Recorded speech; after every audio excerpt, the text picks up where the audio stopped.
Hello friends, today in this video I'm going to share how do I care for my uh, gerbera. As you can see, a very beautiful flowering plant, and you can see my plant, how bushy it is and how shiny the leaves are.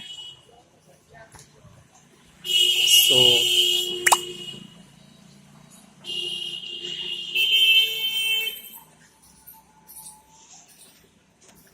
at first let me tell you about the soil mixture what I have taken.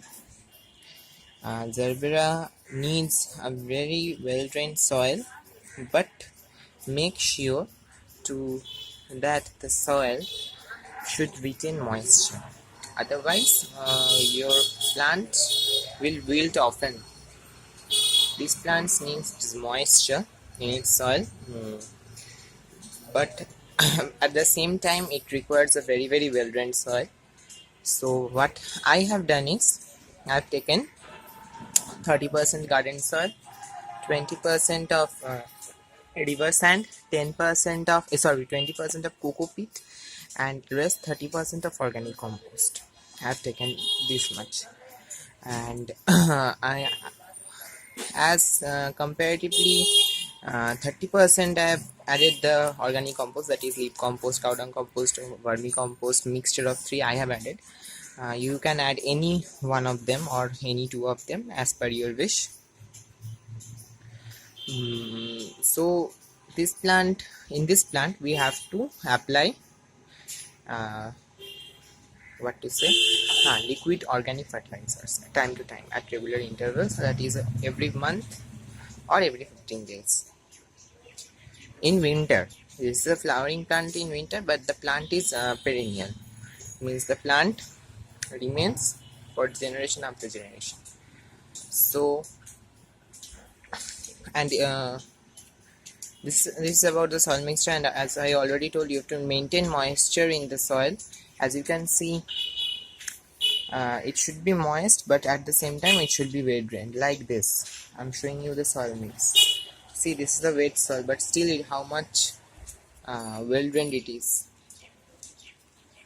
you can see. So this is the amount, and for sunlight this plant requires very low sunlight in summer. In this temperature, hot temperature, do not keep it in sunlight. uh, you can keep it in indirect sunlight or partial shade.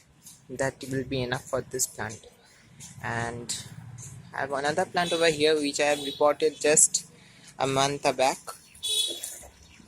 and you can see this plant is now also started to grow, and I have shown in many videos this plant gives yellowish green flowers, and this is, though you can see this beautiful color of the gerbera. And I can also assure that this flower is of one variety and this flower is of another variety. So gerbera comes in lots and lots of varieties. Next, nothing else is required. It's also a very easy to grow and maintain plant, and the only thing about that, you have to apply fertilizer each and every year before the starting of the season, that is in the month of uh, uh, September or August, September, October. You can apply solid fertilizer to get heavy flowering in throughout the winter season. Other than that, this plant is also needed to be saved from the rain, because the you can see or also actually it is having, what to say, it is having a cortex like thing, which should means a corm like thing, which should be from where the leaves generate out, as you can see in this. So this thing you have to make sure while planting this plant, this thing should be planted out of the soil. And another thing is that while planting this beautiful plant, you have to, I should make a video, otherwise I could not be able to explain you. These plants are propagated from tissue culture.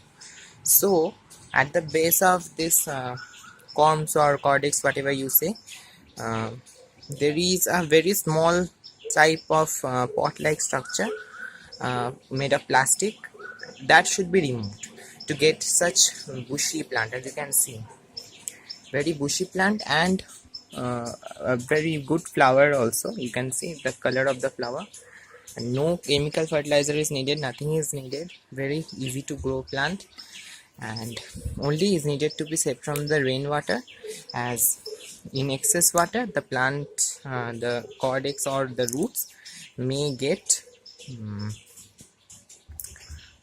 rotten. So this much care is enough for this plant. If you like this video, give it a like, subscribe to my channel, and if you have any question or any queries or any comments, please supply it in the comment section below. I will be happy to answer your questions. And you can, I also want to show you this beautiful seeds of begonia. You can see how shiny, beautiful. This is all because of the organic fertilizer that I use. So go organic, and I am sure you will be happy with the results. So thank you. See you in my next video.